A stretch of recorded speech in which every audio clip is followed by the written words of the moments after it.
Buen día a todos y bienvenidos a otro webinar académico de Megger. El tema de hoy es interruptores de media y alta tensión, parte 2, pruebas de desplazamiento, recomendaciones y análisis de mediciones. Antes de comenzar esta sesión, queremos expresarles en nombre de todo el equipo de Megger nuestras más profundas condolencias a todas las víctimas afectadas por el reciente sismo que hubo en México y los huracanes en Puerto Rico y las demás islas del Caribe. De verdad que nos sentimos identificados y compartimos con mucha pena esta tragedia. Mi nombre es Karen Becerril, yo soy la especialista de marketing para Latinoamérica. Mi correo lo pueden ver en pantalla, karen.becerril@megger.com. Por si tienen alguna pregunta sobre nuestra serie de webinars o si gustan suscribirse a nuestra base de datos para recibir invitación a estas sesiones. El día de hoy tenemos como moderador a nuestro gerente regional para Latinoamérica y el Caribe, Ariel Toribio. Buenos días, Ariel. Hola, Karen, muy buenos días. ¿Cómo vas?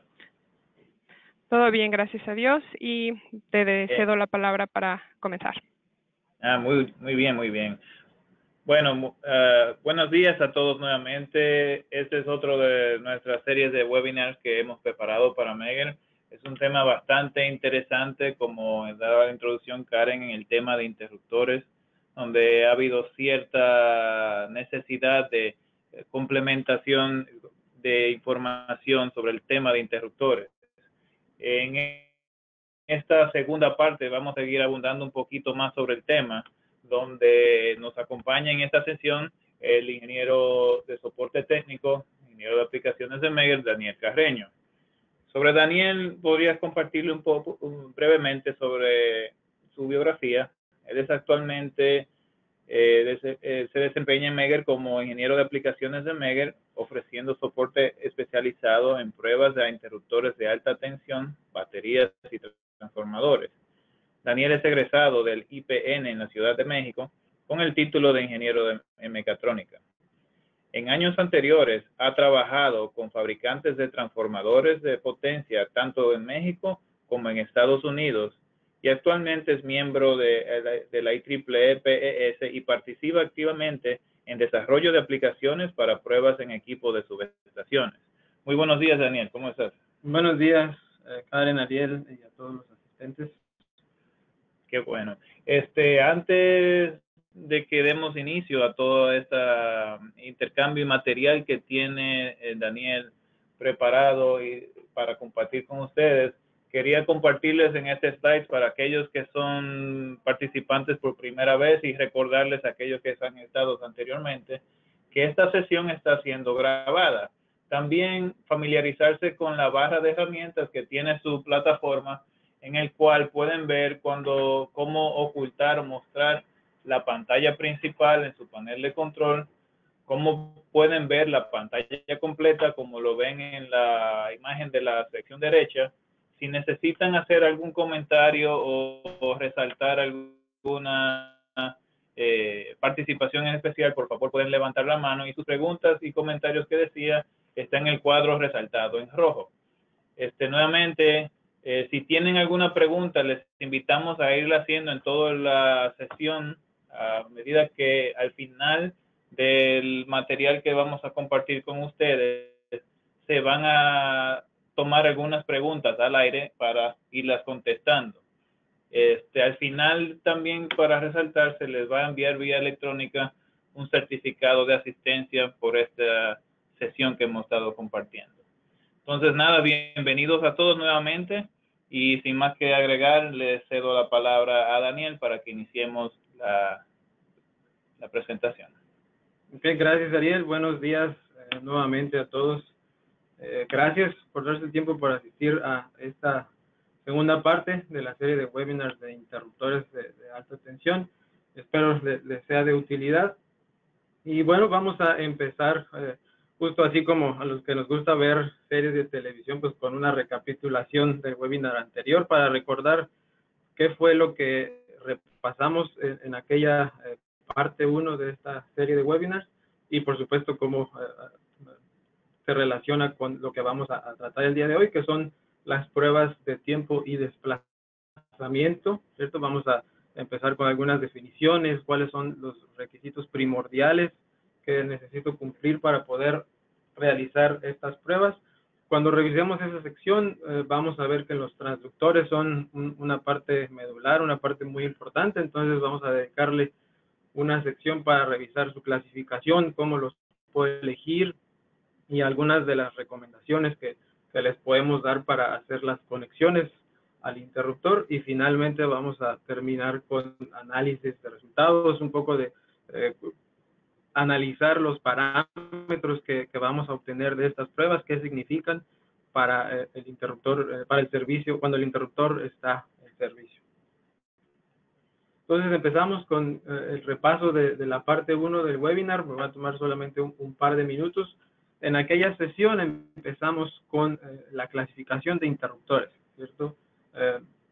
Revisamos qué tipo de interruptores tenemos, si son, dependiendo de su construcción, si son de tanque muerto, tanque vivo, cuántas cámaras por fase, algunas de las tecnologías que se utilizan para la extinción del arco, y también revisamos los componentes principales de un interruptor. Repito, el medio de extinción del arco, que es muy importante, el circuito de control, el mecanismo, qué tipo de mecanismo tengo, si tengo capacitores, si tengo resistores, y esto lo hicimos justamente porque en aquella sesión concluimos que antes de realizar cualquier prueba en un interruptor debemos de conocer a fondo el interruptor que vamos a tener enfrente en específico cuando salimos a hacer las pruebas.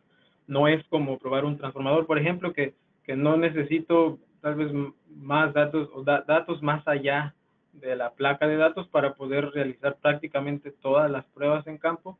En el caso de un interruptor, pues necesito información más específica del interruptor que voy a probar. Tengo aquí en esta diapositiva la liga a la página de webinars en español de Megger. Ahí van a poder encontrar la grabación de esa parte 1 por si la quieren repasar, a los que sí la vieron, o si tenemos entre los asistentes a alguien que no vio esa sesión, repito, la pueden repetir en la página de webinars. Pasamos ahora sí al tema de hoy, las pruebas de tiempo y desplazamiento. Pues bueno, todos sabemos que la prueba de tiempo es una de las pruebas más comunes que se hacen en interruptores de media y alta tensión. Y bueno, aquí les estoy mostrando una parte gráfica, o los resultados de forma gráfica, pero de hecho la prueba es tan sencilla que normalmente ni siquiera vemos este tipo de gráfica. Vemos, por tomar un ejemplo sencillo, un interruptor trifásico de una cámara por fase, vamos a obtener 4 resultados numéricos para cada una de las operaciones, ¿cierto? Tengo un tiempo para cada una de las fases, en este caso es una operación de cierre-apertura, entonces tengo los tiempos de cierre-apertura para cada una de las fases y tengo un parámetro más que es la sincronización, sincronicidad o la discrepancia entre los polos. Y prácticamente es todo lo que obtengo. Repito, si lo vemos de forma gráfica, es justamente lo que les estoy mostrando en pantalla. Y por supuesto es importante, pero no es todo lo que necesito para poder analizar un interruptor.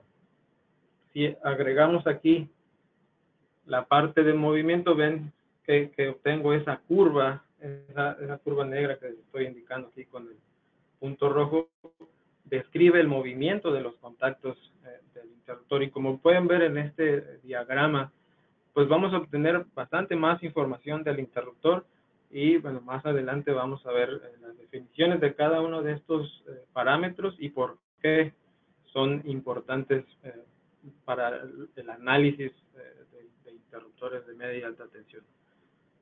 Entonces, en cuanto a las definiciones, bueno, empezamos con los requerimientos por parte de los estándares. Y vemos en el estándar 77.09 de la IEEE, para empezar, determina que las pruebas de tiempo son necesarias para todos los interruptores, ¿cierto? Debemos de realizar y registrar los resultados de tiempos para operaciones sencillas, que son apertura y cierre, y las combinadas, las operaciones de cierre, apertura y recierre, tanto en producción como cuando el interruptor está en servicio, y también me dice que las curvas de tiempo-movimiento, o sea, las pruebas de desplazamiento en conjunto con las de tiempo, deben de ser hechas para todos los interruptores instalados de manera externa y con ciclos de interrupción de 3 ciclos o menos. Entonces, nos dice que las pruebas de desplazamiento son requeridas en esa situación cuando el interruptor está instalado en el exterior. Entonces, ya dijimos que necesitamos hacer estas mediciones para cada una de las operaciones que realiza el interruptor en servicio. Empezamos con la operación de cierre. Aquí en pantalla les muestro una pantalla de resultados del software para realizar las pruebas, y pues tengo la parte numérica y la parte gráfica.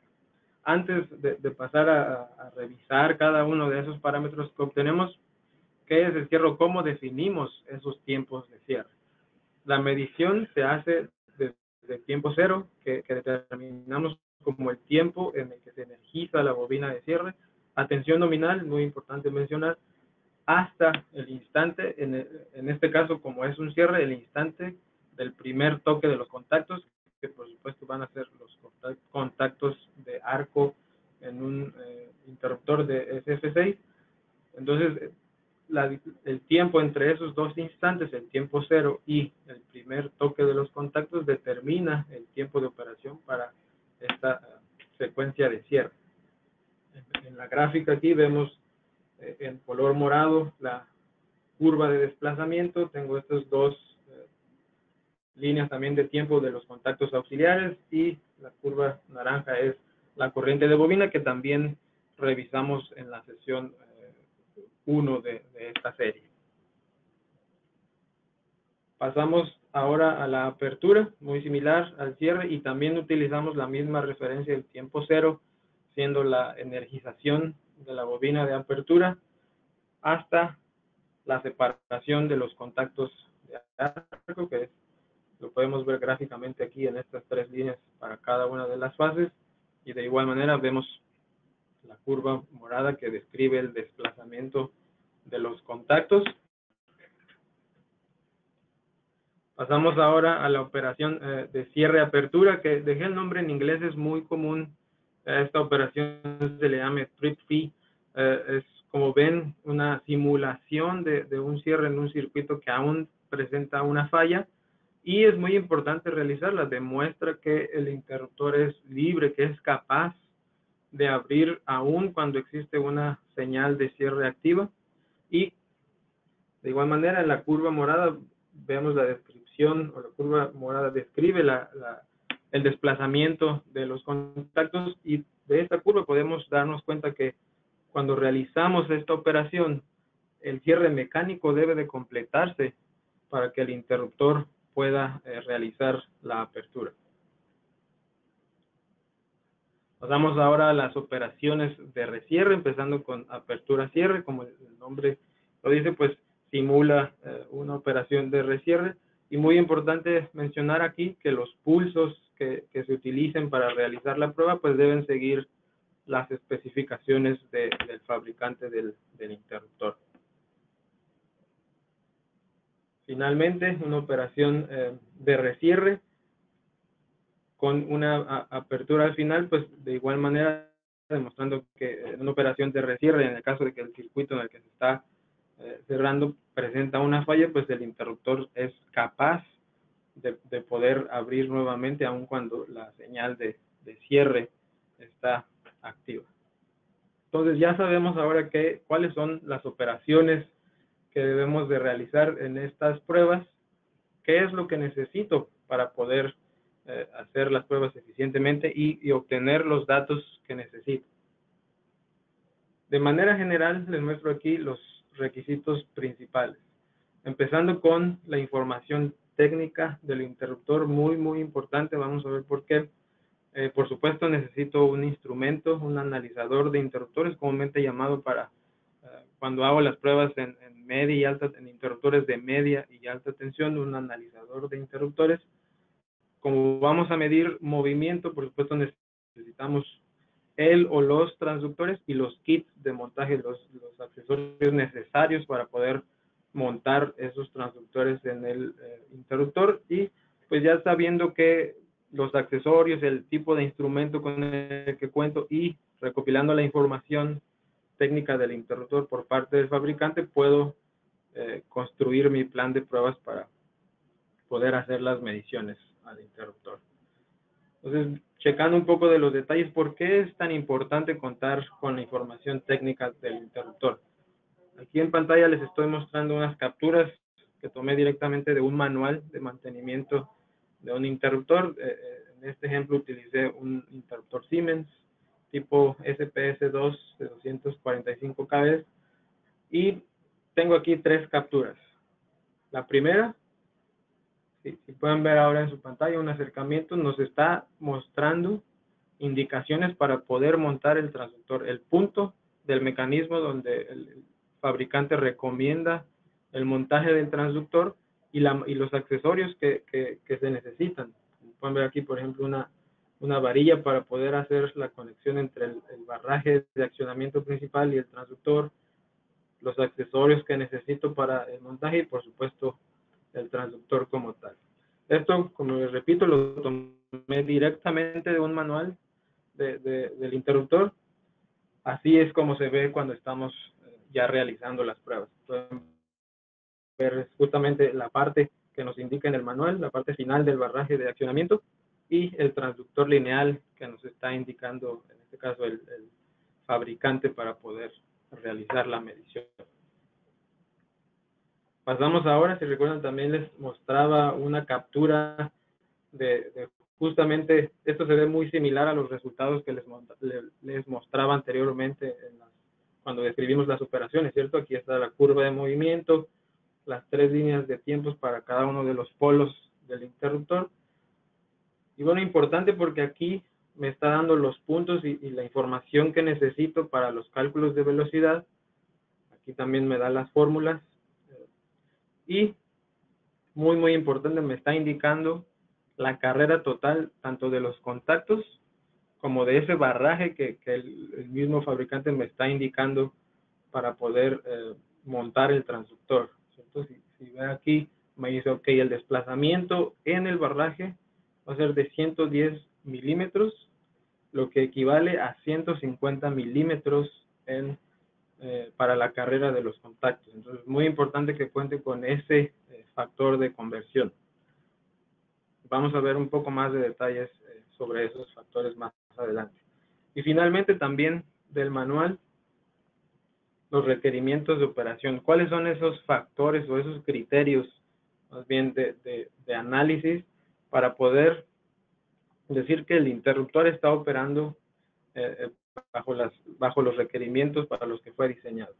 Entonces, igual esta captura tomada directamente del manual me está dando los tiempos de operación para la apertura, para el cierre, la operación de recierre y también muy importante la velocidad. Si ven en pantalla me está dando un rango. Eso quiere decir que mientras que la velocidad de los contactos se mantenga, por ejemplo, para la apertura, en este caso entre 5 y 5.7 metros por segundo, garantiza que el interruptor está en condiciones óptimas de operación. Y otra vez me indica la carrera en los contactos principales y la carrera en el punto que en este caso Siemens nos indicó para conectar el transductor.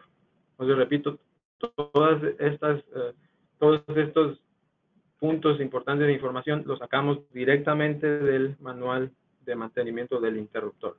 Entonces ya tenemos la información técnica y repito, pues necesito un analizador de interruptores que cuente con las entradas y salidas necesarias para poder realizar las pruebas dependiendo de la configuración de mi interruptor y el transductor y el plan de pruebas.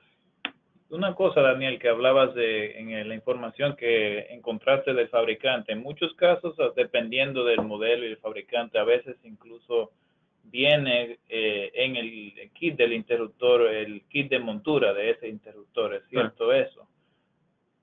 Por eso es importante también tener atención a la recepción de estos interruptores, de estos accesorios, tenerlo a mano para posibles análisis.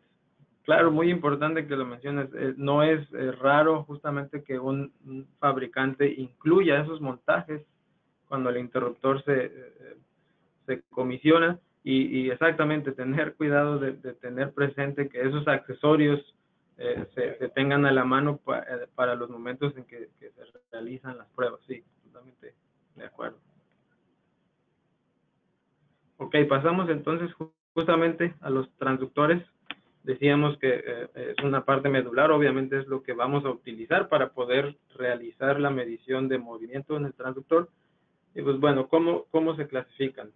Dependiendo de la interfaz interna del transductor, los podemos clasificar como resistivos, magnéticos, ópticos y láser. Y repito, esto es la manera en que el transductor pues traduce esa señal de movimiento que está midiendo a la señal que le entrega al analizador, y después para realizar la conexión al analizador puedo tener una interfaz analógica o digital, y finalmente la conexión con el interruptor puede ser lineal o rotativo dependiendo del tipo de transductor.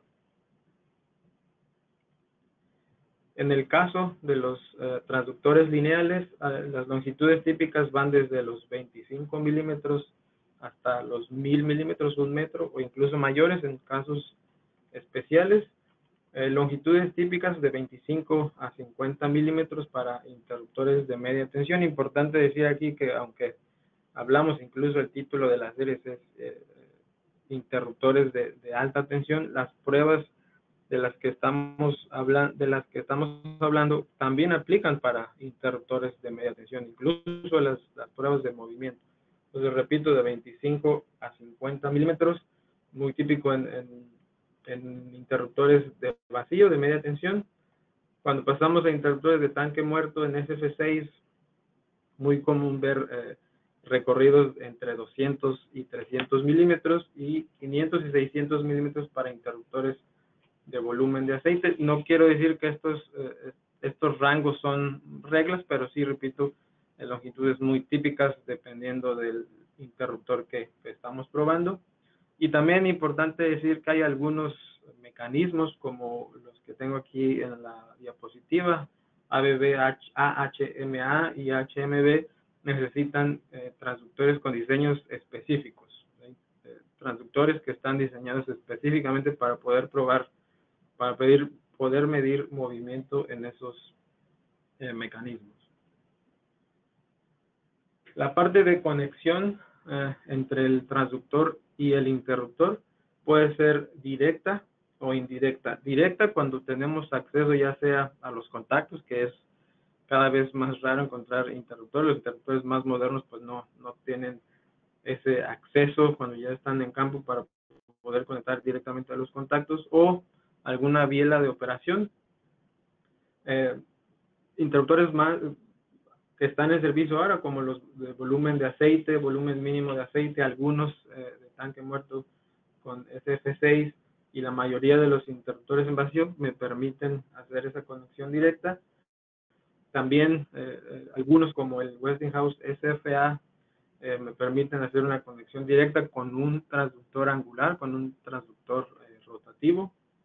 Y cuando no es posible hacer ese tipo de conexión, pues una conexión indirecta cuando, por ejemplo, me tengo que conectar a una biela en el mecanismo como tal, no en los barrajes de los contactos principales, pero del lado del mecanismo.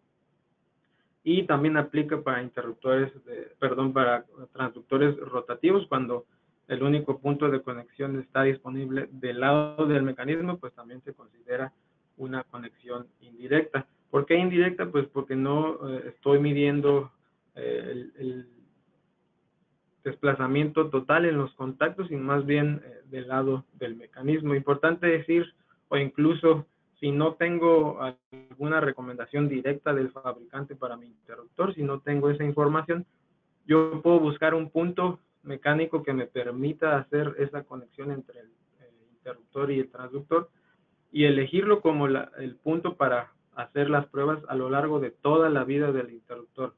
Muy, muy importante recalcar que es la consistencia en ese caso, cuando yo como usuario, como la persona que está a cargo de las pruebas, elige ese punto, llamémosle arbitrario, se mantenga durante toda la vida del interruptor para tener consistencia en los resultados y poder hacer el análisis comparativo. Cuando hago una conexión directa, no necesito ningún factor, ninguna tabla de conversión, puesto que lo que estoy midiendo con el transductor es el movimiento directo, o lo que se traduce en la misma longitud en los contactos. No es el caso cuando tengo una medición indirecta. Ya decíamos, por ejemplo, cuando me conecto del lado del mecanismo, la mayoría de las ocasiones necesito una constante de conversión, ¿cierto? Justo como en el ejemplo que les mostré de esos del manual de Siemens, que me dice por cada 110 milímetros en el barraje, se traducen en 150 milímetros en los contactos principales. Y hay incluso casos más complejos. Por ejemplo, es muy común cuando estoy midiendo con un transductor rotativo y que ese mecanismo no tiene una relación lineal. Con eso me refiero que, por ejemplo, nos puede decir el fabricante, los primeros 5 grados, de 0 a 5 grados de movimiento equivalen a 1.3 milímetros de desplazamiento en los contactos principales, de 5 a 15 equivalen a 2 milímetros y así sucesivamente. Entonces, en ese caso, es una conversión no lineal y necesitaría una tabla de conversión que describa esas relaciones a lo largo de toda la trayectoria que estoy midiendo con el transductor rotativo. O sea, Daniel, cuando hablas de medición directa o indirecta, es, por ejemplo, cuando tienes un accionamiento donde estás conectándote con el transductor, que directo sería si el accionamiento donde estás conectado es rotativo y el transductor es rotativo, ahí sería directo. No tiene que ver con que el transductor sea exactamente del mismo tipo. Y justamente quiero mostrarles unas fotografías y se va a ilustrar muy bien eso. Por ejemplo, yo puedo tener un accionamiento rotativo y con un adaptador, ya sea que lo provea el fabricante del interruptor o que yo lo fabrique, en fin, puedo conectar un transductor lineal. Aún así, eso sería una conexión indirecta, pero no porque estoy convirtiendo de rotativo a lineal, sino porque yo estoy midiendo, justo como en el ejemplo que les mostré, 110 milímetros de desplazamiento en mi transductor van a equivaler a los 150 de desplazamiento. Ahí ya es una medición indirecta porque no estoy midiendo los 150 milímetros de desplazamiento de los contactos, que es la carrera de mi interruptor. Antes de enseñarles los ejemplos gráficos, las fotografías que tengo de diferentes casos de conexión, pues todos sabemos la seguridad nunca está de más y pues hay que tener muy en cuenta siempre, todas las veces que estemos en campo haciendo alguna prueba, primero que el interruptor debe estar siempre en posición abierto. Segundo, que el mecanismo debe estar descargado, ¿cierto? En mayoría, si no es en que todos los interruptores, tengo dos indicadores, normalmente cerca del gabinete de control, uno para la posición de los contactos y el segundo que me indica el estado del mecanismo, cargado o descargado. Entonces necesito contactos abiertos, mecanismo descargado. Hay interruptores incluso que tienen provisiones para utilizar pernos de bloqueo. Si los tengo, totalmente recomendable utilizarlos y también se recomienda desenergizar el control en el caso de que se pueda recibir, por ejemplo, una señal remota de operación o tener alguna operación accidental por algunos de mis compañeros que están involucrados en la prueba. Por supuesto, no queremos ningún accidente, entonces desenergizando el control pues previene esas operaciones accidentales. Pasamos ahora sí a los ejemplos de conexión. En este caso les estoy mostrando un interruptor de volumen de aceite con una conexión directa. Estos interruptores son muy nobles, si se permite la palabra, en el caso de mediciones de movimiento. La conexión es muy sencilla, directa, como ven, en la parte superior. con un transductor lineal. Pasamos a este ejemplo que es relacionado con lo que nos preguntaba Ariel. Como ven, este adaptador me está permitiendo conectar un transductor lineal a este barraje de accionamiento que está girando. Cuando el interruptor opera, este barraje va a girar, pero utilizando este adaptador puedo hacer la medición de ese eje rotativo con un transductor lineal y obviamente también utilizando este ángulo y esta placa como kit de montaje para poder utilizar este transductor lineal. Entonces, un ejemplo muy claro de una conexión indirecta.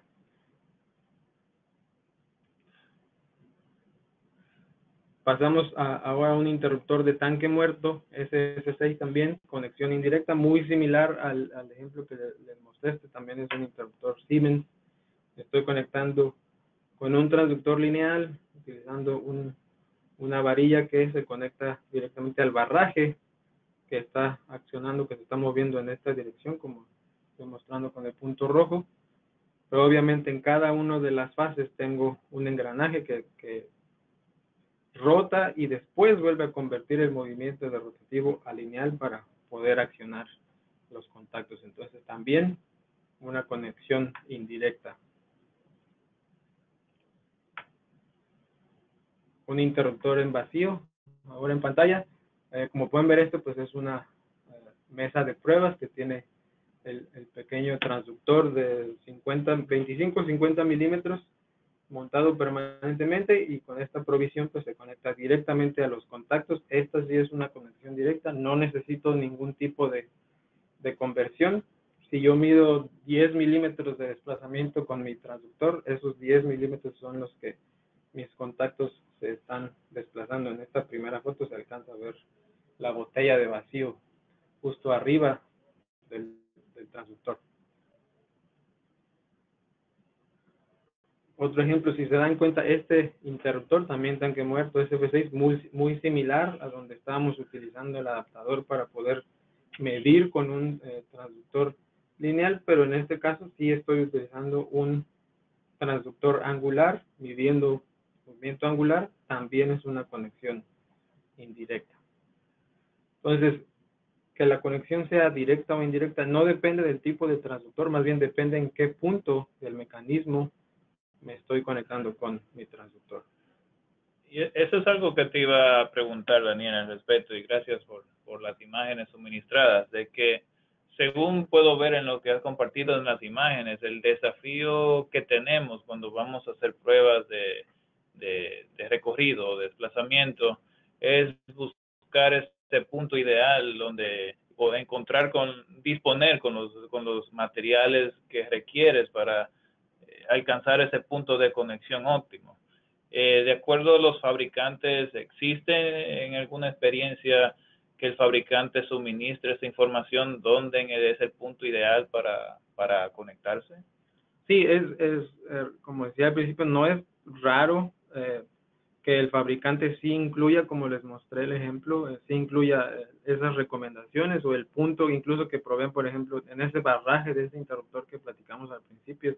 Yo sé que incluso está preparado con el barreno roscado para poder conectar esa varilla y después al transductor, pero también es cierto que esa información no está disponible ni con todos los fabricantes ni con todos los modelos de interruptores. Okay. Entonces es ahí cuando entra justamente, como decías, el desafío al usuario, que es elegir primero en qué punto se va a conectar con el transductor, segundo, qué tipo de transductor va a utilizar, y tercero, ya cuando tenga eso definido, pues qué accesorios, qué kits de montaje necesita, ¿cierto? Como ven en esta foto, pues aquí ya no está la guarda que está protegiendo este mecanismo, pero cuando el interruptor está en servicio, pues aquí tiene instalada una guarda. Obviamente se retiró para poder hacer las pruebas. Se está utilizando este adaptador para poder conectar directamente el transductor rotativo, y este es un adaptador helicoidal que me ayuda con el montaje, y este brazo flexible para poder montar el transductor. Entonces, digamos que cuando yo no tengo esa información directa del fabricante y no me es posible conseguirla. Entonces, si lo podemos resumir en 3 pasos, es primero buscar un punto que me permita hacer una conexión mecánica, obviamente, del transductor. Segundo, elegir mi tipo de transductor. Y tercero, buscar los accesorios, buscar los kits que necesito para montar. Y lo bueno de esto es, repito, si no tengo la información del fabricante, es totalmente válido elegir ese punto, si se nos permite llamarlo arbitrario. Lo que sí se tiene que hacer es que cuando yo elija ese punto arbitrario y haga las pruebas por primera vez, pues ese punto se tiene que quedar durante toda la vida del interruptor para que las pruebas y los resultados pues sean consistentes y las pueda comparar. O sea que el plan es prácticamente tratar de hacer una investigación del interruptor de manera previa para que el tiempo invertido sea de planificación y preparación y disminuir el tiempo ya en el campo. Claro, para hacer eficientes las pruebas. Y si regresamos a esa serie número 1, si podemos resumir la primera serie, el primer capítulo de esta serie de webinars, si recuerdan en esa diapositiva final, la conclusión en un enunciado es: conoce tu interruptor. Cuando conoces el interruptor antes de realizar las pruebas, pues como dice Ariel, en campo las pruebas se hacen eficientes y obviamente voy a poder obtener los datos que necesito. Bien. Ya como ejemplo final, les muestro aquí un interruptor diferente a los anteriores, en este caso tanque vivo SF6, y lo interesante aquí es que si ven la foto central enfoca el interruptor completo junto con su sistema de amortiguamiento, y si hacemos el acercamiento tengo 2 transductores montados en esta fase. Entonces uno que me va a medir el desplazamiento de los contactos principales dentro de esta parte de aquí, y el segundo que me va a arrojar las mediciones del sistema de amortiguamiento, muy importante también cuando lo pueda medir, y tengo unas gráficas que demuestran que voy a utilizar para explicar esta medición. Entonces ya sabemos qué necesitamos, cómo elegir el transductor, cómo elegir el punto de conexión, realizo las pruebas, qué hago con los resultados, qué significan todos esos números, qué significa la curva y por qué es importante medirla. Entonces, si nos referimos a este folleto técnico del TIGRE 510, se hizo un análisis y la pregunta principal era: ¿cuál es el origen principal de las fallas en un interruptor? Pues se encontró que un 50% de esas fallas proviene del mecanismo de operación, y otro importante también, 30%, de los circuitos de control. Entonces yo muchas veces en mis presentaciones digo, la parte mecánica del interruptor es como el alma del interruptor, muy importante. Es súper importante mantenerlo en condiciones óptimas para que el interruptor pueda operar correctamente. Entonces el análisis de tiempo, ya dijimos, sí, por supuesto es importante, pero no me da toda la información que necesito para poder asegurarme que ese interruptor que estoy probando está en buenas condiciones. Hemos estado hablando de transductores, de la conexión. Entonces el parámetro que me va a entregar ese transductor es simplemente una medición de recorrido. Esa es la señal que el transductor está mandando a mi analizador, solamente cuál es la distancia que están recorriendo esos contactos o esa parte del mecanismo a la que yo me conecté. Entonces el parámetro base de las pruebas de desplazamiento es, por supuesto, el recorrido, porque es lo único que estoy midiendo. El recorrido, y obviamente estoy sincronizando, estoy haciendo las pruebas de recorrido junto con las de tiempo, y eso me permite tener varios parámetros derivados que obviamente me van a ayudar al diagnóstico del estado de mi interruptor. ¿Cuáles son algunos de esos parámetros derivados? Sobre el recorrido, el rebote, la penetración o deslizamiento, la velocidad, la aceleración, la amortiguación. Entonces, vamos a ver algunos de ellos. Repito, parámetro base, recorrido, porque es lo que físicamente estoy midiendo en el interruptor. Entonces, tengo aquí una gráfica que si ven la parte numérica es obviamente un interruptor trifásico con mecanismo independiente. Si ven esta sección de aquí del recorrido, tengo 3 recorridos porque tengo un traductor para cada una de las fases, pero por simplicidad pues escondí todas esas curvas, solamente estoy mostrando de la fase C, como pueden ver aquí. Entonces tengo mi línea de tiempos de la fase C y mi curva de desplazamiento para la fase C. Entonces, partimos del hecho de que esto es, incluso sin ver el título, esto es una operación de apertura, ¿cierto? ¿Cierto? Esta línea gruesa me indica que los contactos están cerrados, línea delgada me indica que los contactos están abiertos, entonces de ahí puedo decir, ok, esta es una operación de apertura, y si trazo una línea imaginaria horizontal en esta sección, pues esa posición me describe la posición de reposo cuando el interruptor está cerrado, y de igual manera si trazo una línea horizontal en esta parte es o indica la posición de reposo cuando el interruptor está abierto. Entonces si mido la distancia entre esas dos líneas imaginarias, pues obtengo el recorrido, ¿cierto? Es la distancia que viajaron los contactos cuando yo mandé ese comando de apertura. Entonces, la distancia entre esas dos líneas horizontales describe el recorrido, en este caso 118.2 milímetros. ¿Por qué es importante verificar que el recorrido no se modifique? Pues es la distancia que deben de mantener los contactos cuando están abiertos. Ahora pasamos a los parámetros derivados. Recuerden, el recorrido es una medición directa que me está entregando el transductor. Pero a partir de ahí, todos los parámetros son derivados, son mediciones que yo puedo hacer en esa curva de movimiento o que puedo calcular a partir de esa curva. Entonces, el primero, igual tomamos como base la posición de reposo, en este caso, cuando el interruptor está abierto. Y si ven esta sección de aquí con estas oscilaciones, pues se ve interesante. El primer pico inferior en este caso, pues que es una apertura, si mido la distancia entre esos dos puntos, la posición de reposo y ese viaje máximo, pues obtengo el sobrerecorrido. Es la distancia que los contactos viajaron más allá de la posición de descanso. ¿Por qué es importante medirla? Pues porque si el sobrerecorrido es excesivo, pues corro el riesgo de daño mecánico, ya sea en los contactos, en el mecanismo, en el sistema de amortiguación o incluso en el propio tanque de ese polo, si es que es independiente, en el interruptor.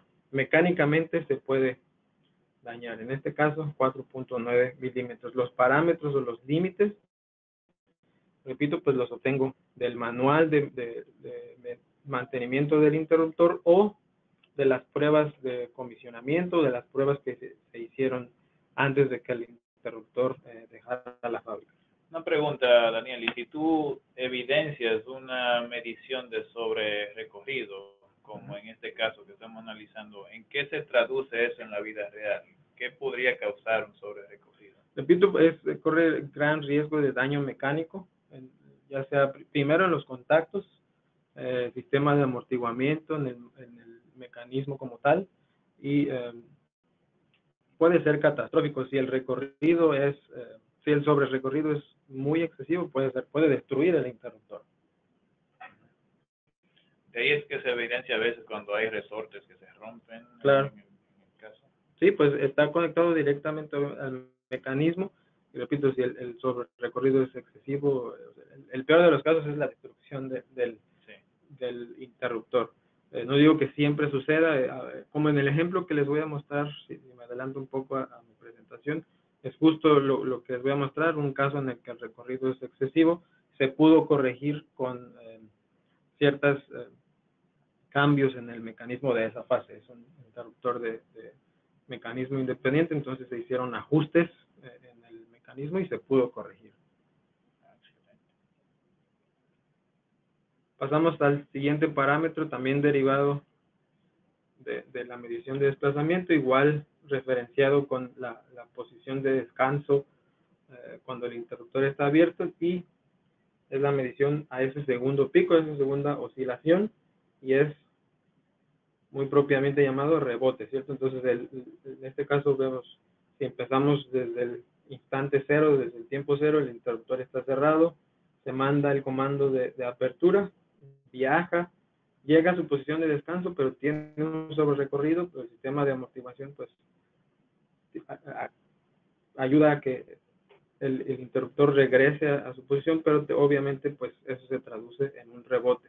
También puede haber cambios en ese parámetro, en el rebote, y debo de cuidar que por supuesto el rebote no pase el rango permitido. ¿Qué pasaría, por ejemplo, si el rebote es excesivo? Pues se corre el riesgo de que el arco se reencienda, y lo cual se traduce pues también en una falla que puede ser catastrófica. También aquí en este caso 3.8 milímetros. Estos dos parámetros que acabamos de ver sobre recorrido y rebote, pues en esta sección de esas oscilaciones se llama zona de amortiguamiento, y es obviamente la que me ayuda a diagnosticar ese sistema de amortiguación en el interruptor. Pasamos ahora a los puntos para el cálculo de velocidad. Platicamos un poquito al principio sobre la velocidad. La velocidad de los contactos en las operaciones se tiene que calcular en esta zona lineal de la curva de movimiento.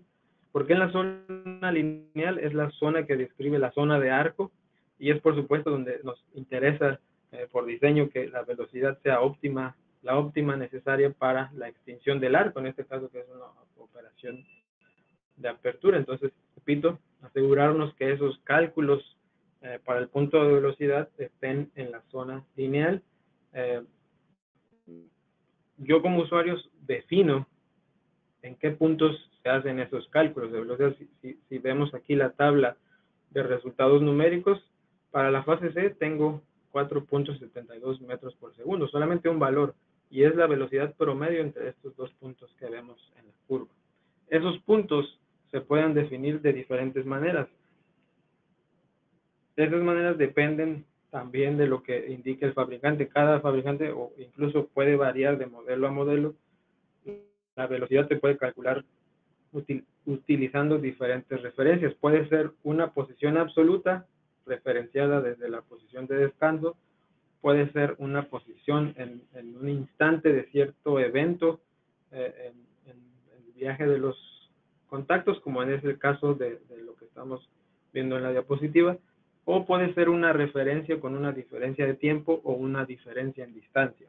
Repito, en el caso que tenemos en pantalla, la referencia que se utiliza es la separación de contactos. Repito, esta es una operación de apertura, entonces en el instante que se separan los contactos se utiliza como referencia para el primer cálculo de velocidad, y el segundo se toma 10 milisegundos después. Esa configuración para una operación de apertura, si no tengo información del fabricante, es una configuración muy común.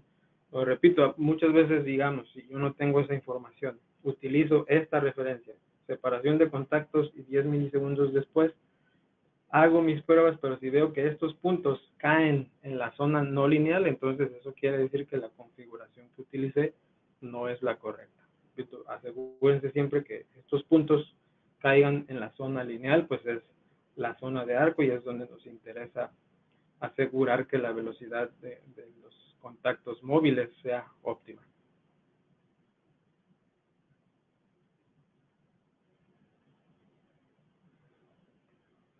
El último de los parámetros derivados que vamos a revisar el día de hoy también toma como referencia la separación de los contactos.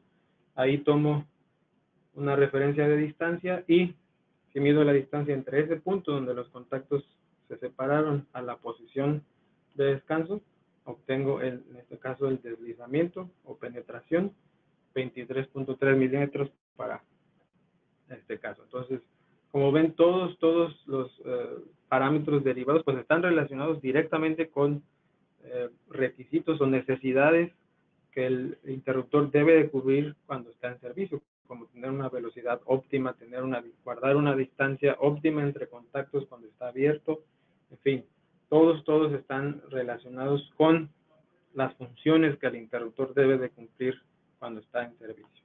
Entonces ya habíamos platicado un poco del ejemplo que les tengo, del caso práctico.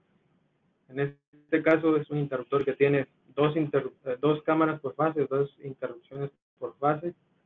Como ven, dos para la fase A, dos para la fase B, dos para la fase C. Y si ven en la parte numérica, aquí tengo resaltado todos los tiempos de las tres fases, de los 6 contactos de este interruptor que están dentro del rango permitido. Todos están todos están marcados como que están dentro del rango que el fabricante me dijo. Todos están abriendo en un tiempo aceptable. Si yo hubiese solamente hecho esta prueba de tiempos en este interruptor, fácilmente podría decir, ok, el interruptor está en buenas condiciones, puede regresar a servicio. Pero ¿qué pasa cuando agregamos las mediciones de tiempo, de desplazamiento? Sin necesidad de ver incluso la parte numérica, si vemos la parte, es totalmente evidente, no tenemos que, digo yo que uso lentes, incluso sin lentes podría ver que este interruptor, la fase B, tiene un problema que se debe de corregir, ¿cierto? Un sobreviaje excesivo totalmente, y incluso aquí pues no se tiene la gráfica completa en esta captura, pero se ve que el interruptor ni siquiera regresa o está en su posición de descanso. Entonces, sobreviaje excesivo y el recorrido total es más grande de lo que debería ser. Ya revisando los parámetros numéricos, se encontró este detalle importante. Velocidad de los contactos en la operación. Para la fase A, que es el color rojo y está conforme a los parámetros definidos por el fabricante, fue de 6.83. En la fase B, 9.35. Una diferencia bastante grande para lo que estamos analizando. Entonces, repito, se revisó el manual de mantenimiento, se pudieron hacer ajustes en el mecanismo de la fase B. Recuerden, este es un mecanismo independiente, por eso tengo 3 curvas de movimiento. Y después de hacer esos ajustes, se realiza nuevamente la prueba y como ya les platicaba anteriormente, se pudo corregir ese sobreviaje. Ya las 3 curvas de cada una de las fases se alinean, todas están dentro del rango y ahora sí podemos decir que este interruptor está en condiciones óptimas de servicio. Daniel, una pregunta en lo que acabas de mostrar, cuando tenías el slide anterior, por ejemplo, que gráficamente tienes obviamente en la fase B, tienes un recorrido atípico con respecto a las dos demás fases. ¿Habría algún criterio, obviamente, que es aceptable, que no es aceptable? Obviamente este está fuera de lo simétrico, que eso sí queremos que sean los 3. Pero ¿qué es tolerable y qué no es tolerable? ¿Eso es algo que es el fabricante? ¿Hay la misma norma que hablabas al principio, la de esto? ¿Cómo es eso? No en las normas, pero sí el fabricante. Porque depende del diseño. O sea, nosotros no se puede decir, todos los interruptores de 230 kV se permite un rebote de 3 milímetros. No se puede porque cada diseño es distinto, cada marca o cada fabricante pues utiliza diseños distintos. Entonces es por eso que no hay, digamos, algo en los estándares, pero los fabricantes sí definen por diseño cuál es tanto el sobreviaje máximo como el rebote máximo. Todos los parámetros derivados de esta medición tienen límites. Recuerdan, si recuerdan esa captura que les mostré donde estaban los parámetros de ese interruptor Siemens que utilicé como ejemplo, nos daba un rango para la velocidad. Sería muy difícil tener una velocidad, o sea, un punto y que nos diga la velocidad tiene que ser exactamente 5. Entonces nos da un rango, nos dice, mientras que la velocidad sea de 5 a 5.4, estás bien. Pero sí, es algo que indica el fabricante, porque depende del diseño del interruptor. Okay. Y normalmente es un rango, es muy difícil que veamos para estos parámetros un número que tenga que ser exacto. Normalmente o nos pueden dar un valor nominal, más, menos 2, 3 milímetros, 5, dependiendo claro, del modelo. O mínimos y máximos. Entonces nos quedamos en que en este caso, caso práctico que les muestro, se pudo corregir el problema haciendo cambios o haciendo ajustes en el mecanismo de la fase B. Entonces, pues ya para terminar, repito, ya lo hemos dicho ya muchas veces, la medición de los tiempos es por supuesto importante, pero no es suficiente para diagnosticar el interruptor. Las mediciones de movimiento nos van a revelar muchísima más información del estado del interruptor. Yo lo he dicho muchas veces, la parte mecánica del interruptor es el alma del interruptor, es lo que habilita al interruptor para poder cumplir con con los requerimientos para los que fue diseñado. Y pues vimos lo que necesitamos, ¿cierto? Un analizador capaz de recibir esas señales de los transductores. Los transductores, dependiendo de qué tipo de interruptor tengo, es el transductor que voy a utilizar. Y pues una vez que tenga los resultados, también vimos cómo poder hacer el análisis, por qué son importantes cada uno de ellos, por qué tenemos que cuidar todos esos parámetros derivados de la medición de movimiento en el interruptor. Y pues con eso termino la parte técnica. Antes de que pasemos a la sesión de preguntas y respuestas, les doy la palabra a Ariel. Tenemos un par de minutos nada más. Sí, y muchas gracias, Daniel. Tremenda presentación y muy buena información para la audiencia que tenemos acá. Acá no vamos a gastar mucho tiempo, como lo que conocíamos y vimos en el material suministrado por Daniel. Podemos ver acá que existen diferentes tipos de analizadores, en el cual, así como hablamos y enfatizamos al principio, es sumamente importante saber a qué interruptor vamos a analizar. Y por eso en esta diapositiva no gastamos mucho, pero es obvio visualmente, vemos que el alcance de cada instrumento mostrado aquí va dirigido a la complejidad o tipo de interruptor a que vayamos a analizar. Entonces, tomando en cuenta cuando tomamos la decisión de que queremos empezar a analizar interruptores, es sumamente importante para la planificación, como también en el aspecto económico de saber cuál es el tipo de inversión que voy a hacer, saber qué complejo o qué interruptor es el que voy a probar. Y por eso existen diferentes modelos. Donde existe un EGIL, existe la serie TM1700 y TM1800 que tienen Megger disponibles para ustedes. Donde de ahí viene ese diálogo e intercambio de información técnica donde nuestro personal, incluyendo un servidor, puede asistirle a la configuración de tanto el analizador ideal de acuerdo a los interruptores que se tienen, como también aquellos accesorios complementarios que son necesarios para minimizar y hacer más efectivo el análisis y diagnóstico de nuestros interruptores. Como ven, cada modelo tiene un sinnúmero de distintos canales o distintos módulos en sí, dependiendo cuál es el tipo de medición o qué variable quiero yo analizar en el interruptor, ¿no? Entonces, dentro de cada una de estas series podemos ver también que hay un sinnúmero de accesorios adicionales, como es cuando quiero hacer, como en este caso, las pruebas de recorrido, donde va a haber accesorios como kit de monturas, como kit de diferentes transductores, en el cual van a ser más o menos efectivos de acuerdo al interruptor que voy a probar.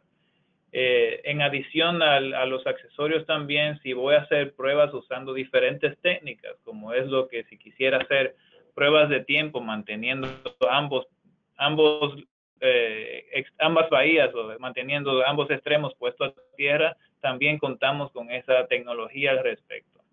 Entonces, en adición, no quiero enfatizar más, quiero cederle la palabra a Karen, que les va a hablar un poco sobre nuestra página de Megger sobre webinars. Adelante, Karen. Muchas gracias, Ariel, y nuevamente muchas gracias, Daniel, por la presentación. Así es, quiero comentarles que tenemos una página oficial de webinars, lo pueden ver en pantalla, csa.megger.com/webinars, así como Daniel lo mencionó. En este sitio pueden ustedes ver todas las grabaciones que hemos tenido de estas sesiones de este año y también del año pasado. En la parte inferior se encuentra la lista con todos los temas. Ahí ustedes nada más tienen que llenar el formulario y así pueden ver la grabación completa. También les comento que si gustan obtener la presentación en formato PDF, pueden contactar a su representante local para ellos asistirles mejor. Si por cualquier razón no tienen estos datos, me pueden escribir a karen.becerril@megger.com y yo con mucho gusto les puedo pasar la información, o también pueden dirigirse a nuestra página de csa.megger.com en el área de contáctanos. También los quiero invitar a que nos visiten en nuestra página de Facebook.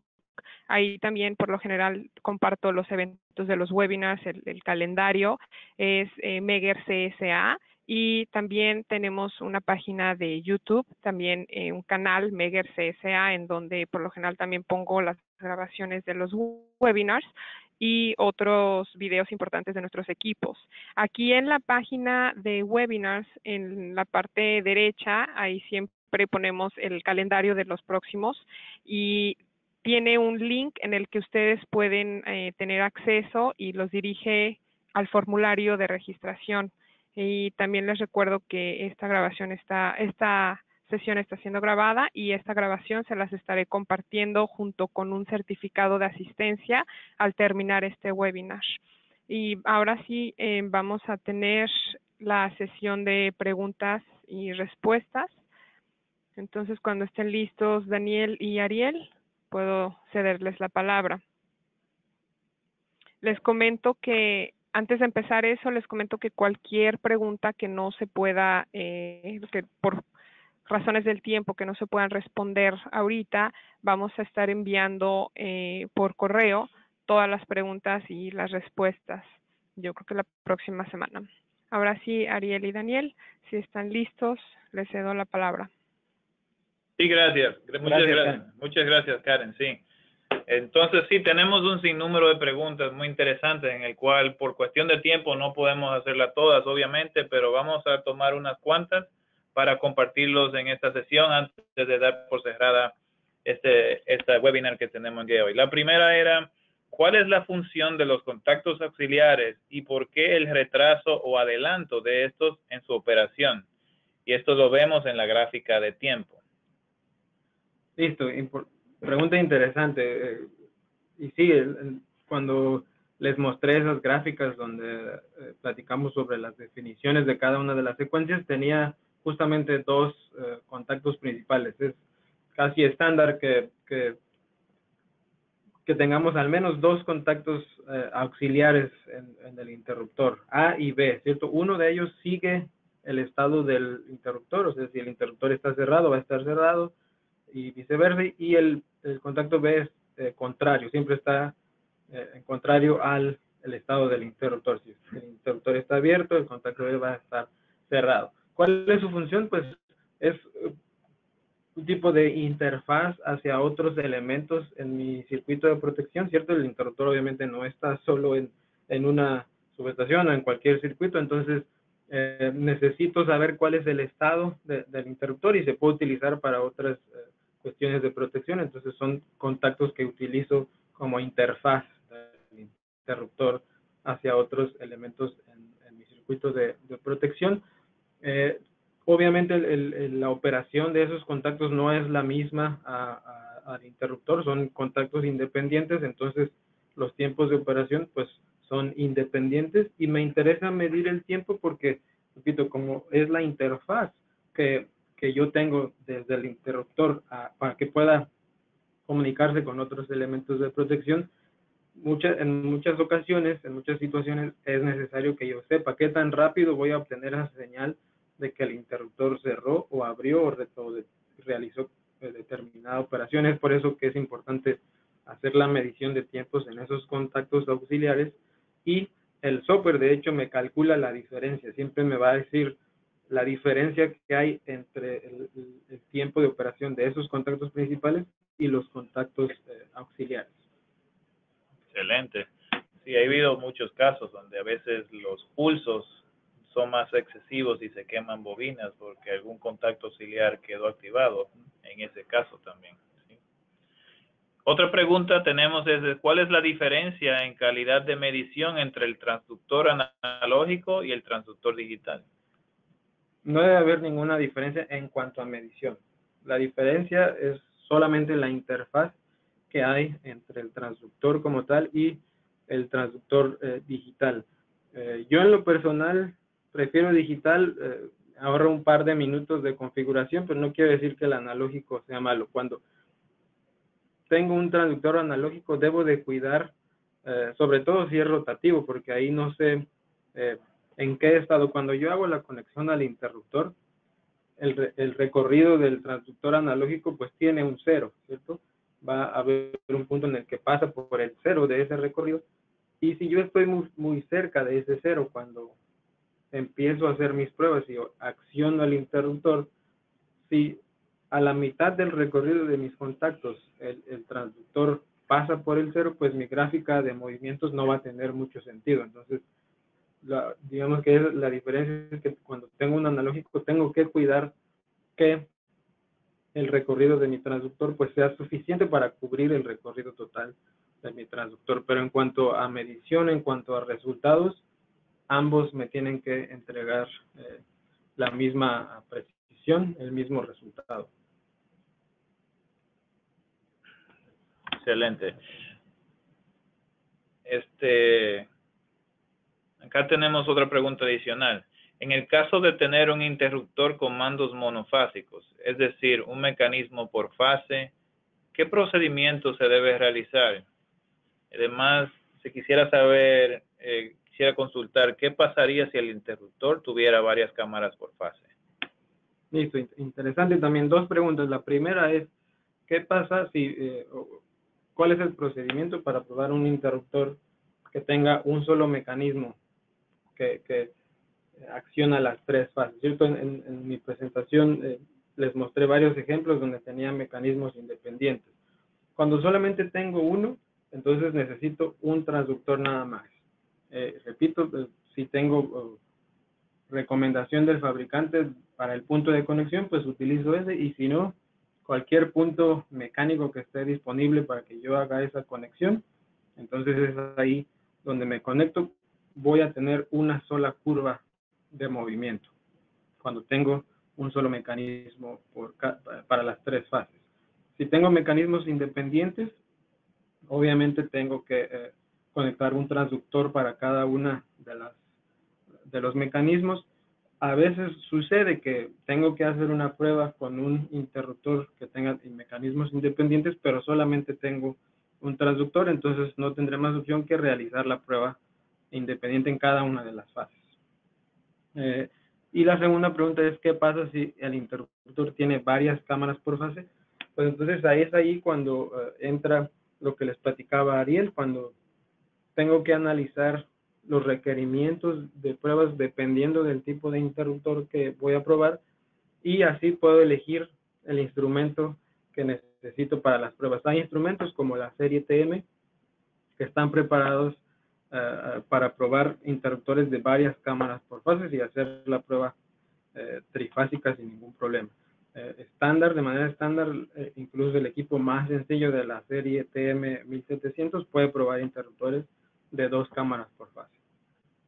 Y algo en adicional a todo esto de equipo e instrumentos, siempre se puede, diríamos, tomar un EGIL, pero el asunto es que no es recomendable, lo ideal es poder hacer el diagnóstico o pruebas de mi interruptor en la menor cantidad de operaciones posible, porque podría irme con un solo canal y operar el interruptor 20 veces, pero esa no es la idea, ¿cierto, Daniel? Cierto, cierto. Y obviamente es muy recomendado hacer la prueba trifásica.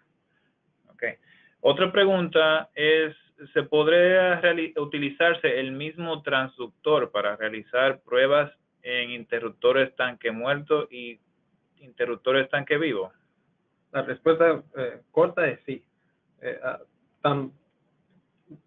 Si los interruptores te permiten hacer la conexión o si tienes el kit necesario para hacer el montaje en los dos, sí, es posible utilizar el mismo transductor para realizar pruebas en diferentes tipos de construcción de interruptores. Okay. En este caso vamos a hacer ya la última pregunta de esta sesión y la misma es, ¿cuál pico debo tomar como referencia para calcular la velocidad y el deslizamiento? El cálculo de velocidad, recuerden que es justamente un cálculo. Si nos regresamos todos a esas clases de cálculo diferencial en la escuela, recuerden que yo les decía, el parámetro base es el recorrido, ¿cierto? Yo tengo una curva que describe el desplazamiento de mis contactos. Si yo tengo esa curva en el tiempo, si yo aplico la derivada de esa curva, voy a obtener la velocidad en el punto que yo necesite. Entonces, recuerden también que los puntos de velocidad es algo que yo como usuario, que yo como la persona que estoy haciendo las pruebas, configuro en el software. Yo le digo al software, los puntos que yo necesito para que calcules la velocidad son 2. Siempre recuerden, por cada una de las operaciones necesito 2 puntos de velocidad. ¿Por qué 2? Porque el cálculo se tiene que hacer en la zona lineal que es equivalente o que describe la zona de arco del interruptor. Entonces, yo defino cuáles son esos 2 puntos y ya cuando hago las pruebas, cuando tengo mi curva, si recuerdan en esa diapositiva que les mostré, los puntos están indicados en la curva. Yo solamente verifico que estén en la parte lineal y el software me va a dar el promedio de esos 2 valores. Entonces, importante verificar que esté en la parte lineal de la curva de movimiento. Ok.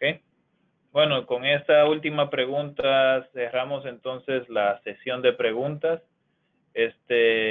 Nuevamente, señores, muchísimas gracias por participar y acompañarnos en esta sesión. Para nosotros ha sido de bastante beneficio y de mucha satisfacción el preparar este material para ustedes. Nuevamente, como ven en esta diapositiva, cualquier comentario o preguntas adicionales, por favor, llámenos, escríbanos a la dirección suministrada en pantalla. En nombre de toda la audiencia y de las otras divisiones de Megger, agradecemos nuevamente al ingeniero Carreño por acompañarnos y preparar tal buena presentación para nosotros. No sé, Karen, ¿tienes algo más que agregar antes de dar por cerrada la sesión? Nada más de rápido, Ariel. Sí, quiero comentarles que estamos trabajando en la parte 3 de este tema tan importante de pruebas en interruptores de media y alta tensión. Y es por eso que les pido a todos los que nos están apoyando, que nos acompañan, que nos ayuden a contestar una pequeña encuesta de solamente 10 preguntas que se va a lanzar al final de esta presentación. Así nosotros podemos evaluar sus comentarios acerca de este tema y poder elaborar más a fondo el contenido. Y eso es todo de mi parte y les deseo buenas tardes. Buenas tardes, Karen. Buenas tardes, Daniel. Buenas tardes y muchas gracias. Igualmente, gracias a todos. Hasta luego. Hemos terminado la sesión. Hasta luego. Chao, chao. Bye.